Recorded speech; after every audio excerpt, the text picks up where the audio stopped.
ధన్యవాదములు అధ్యక్ష. మాది విజయనగరం జిల్లా కురుపాం నియోజకవర్గం అధ్యక్ష. మా కురుపాం నియోజకవర్గంలో 5 సిహెచ్సిలు ఉన్నాయి అధ్యక్ష. అందులోని గుమ్మలక్ష్మీపురం మండలం సిహెచ్సి భద్రగిరి సిహెచ్సి ఉంది అధ్యక్ష. మాది గిరిజన ప్రాంతం. అందులో గుమ్మలక్ష్మీపురం మండలం పూర్తిగా గిరిజన ప్రాంతం అధ్యక్ష. యాక్చువల్గా ఆ సిహెచ్సి ముందు మెడికల్ సెంటర్గా ఉండేది అధ్యక్ష. దాన్ని పిహెచ్సి చేయకుండా డైరెక్ట్గా సిహెచ్సి చేశారు అధ్యక్ష. సిహెచ్సి చేయడం సంతోషమే కానీ అధ్యక్ష, దానికి సంబంధించిన సౌకర్యాలు ఏమీ అక్కడ లేవు అధ్యక్ష. సిహెచ్సి అంటే మ్యాక్సిమం 4 డాక్టర్లు ఉండాలి అధ్యక్ష. మినిమం 2 డాక్టర్లు ఉండాలి.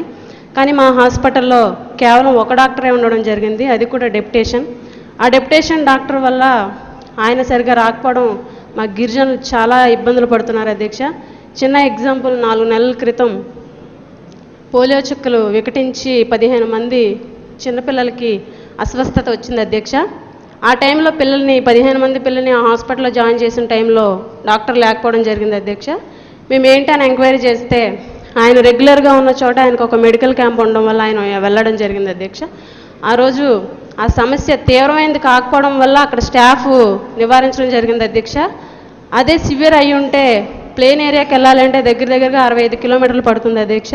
దయించి ఆ సమస్యల నుంచి మా గిరిజనులు బయటపడేలాగా మంత్రి గారు ఒక హామీ ఇవ్వాలని మీ ద్వారా కోరుకుంటున్నాను అధ్యక్ష.